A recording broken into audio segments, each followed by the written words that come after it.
Boxing Truth here, back with another video. Let's talk about Terence Crawford and his problems going forward. Now the cat's out of the bag, you see why Top Rank and Crawford are having problems. Bob Arum hasn't made any money on Crawford in the past 3 fights, especially when you got to guarantee a guy at least $4 million for every fight, no matter who he fights. And the inability to secure a big name opponent and having to pay $6 million in purses for this fight, for a Kell Brook Crawford fight that had no crowd, was not on pay-per-view, was on regular ESPN, and they weren't even able to maximize the UK TV for this fight. So Bob Arum is, as he says, not going bankrupt to promote Terence Crawford. He may be the greatest fighter in the game today. He may be the best fighter in the world. But if you ain't making money off him, how valuable is he? How valuable is he to re-sign with? Considering that a potential potential Crawford-Spence fight might not even do 500K pay-per-view buys. And that's the reality of the situation. In order for these fights to happen, especially with rival promoters, the fight has to generate a lot of revenue. And if it doesn't, then what's the point in making the fight? Well, when it comes to these guys, they're businessmen. They're boxing guys, but at the end of the day, they're not just gonna make fights just to make fights. There's got to make sense. People got to get paid. It's a business. People have to be compensated in order to take this type of risk. And right now, Spence Crawford, very good fight on paper. Some say it's 50-50. Some say Spence should be the favorite. But is it a mega fight? Or is it just a really good big fight for the general hardcore boxing fans? And that's the issue going forward for Terence Crawford. The guaranteed minimum that Bob Arum has to pay him, no matter who he fights, is really killing his pockets. And he may be right. Maybe the welterweights of today are no match for Terence Crawford.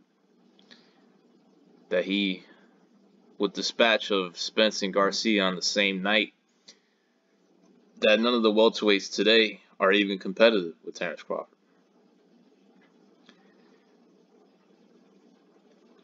He could be right about that, but he ain't going bankrupt to promote this guy. Crawford should be favored against Spence if and when they do fight. It really depends on how Spence looks in his next fight.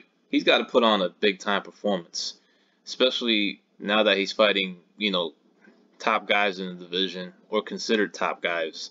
He's got to make a statement what Crawford just did. Crawford's made statements in his last few fights.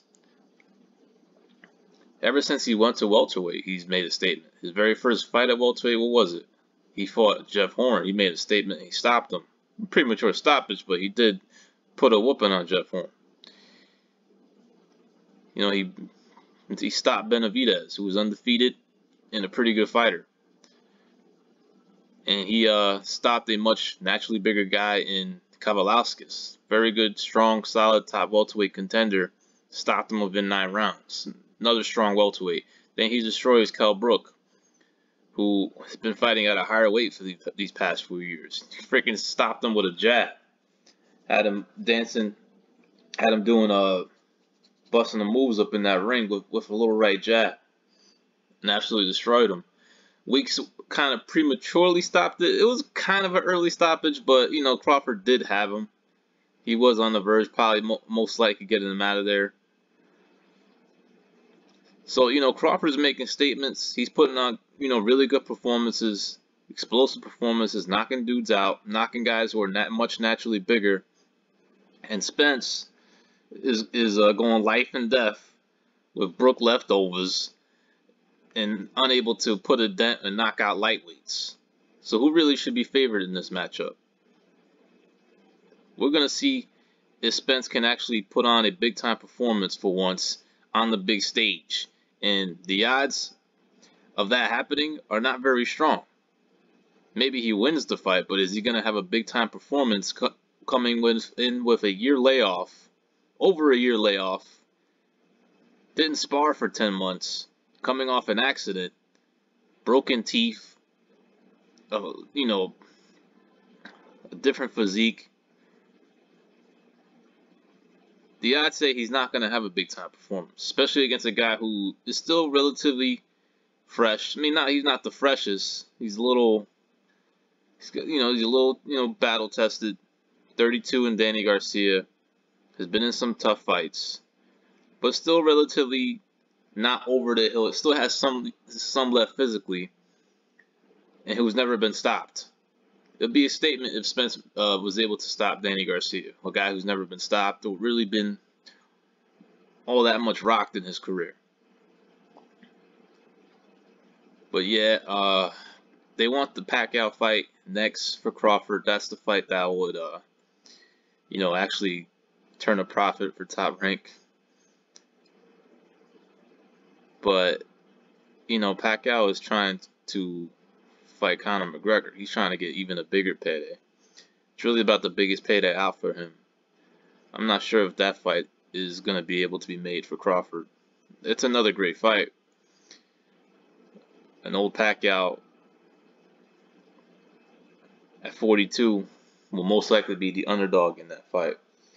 But there are fights out there for Crawford, but they're not the easiest to make. Spence is going to want to be the A side.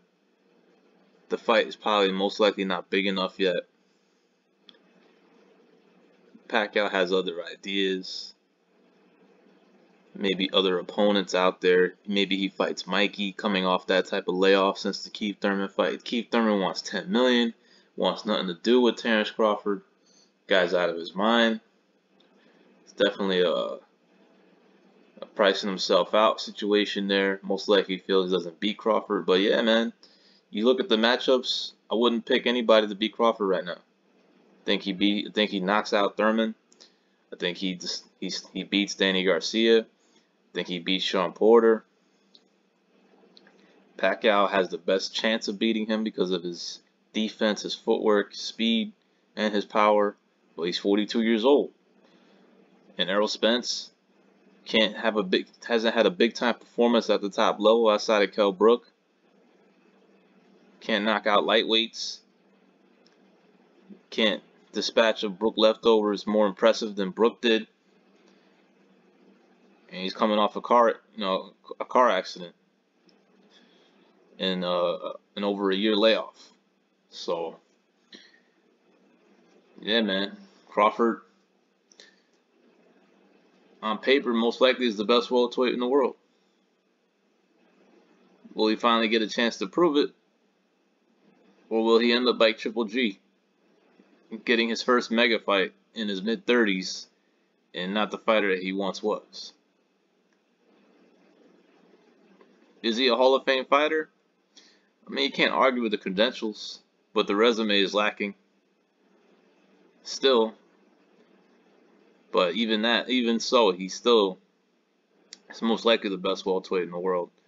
Hopefully he gets a chance to prove it next year. Fights one of the big names in 2021. He may have to leave Bob. Bob ain't all that worried though.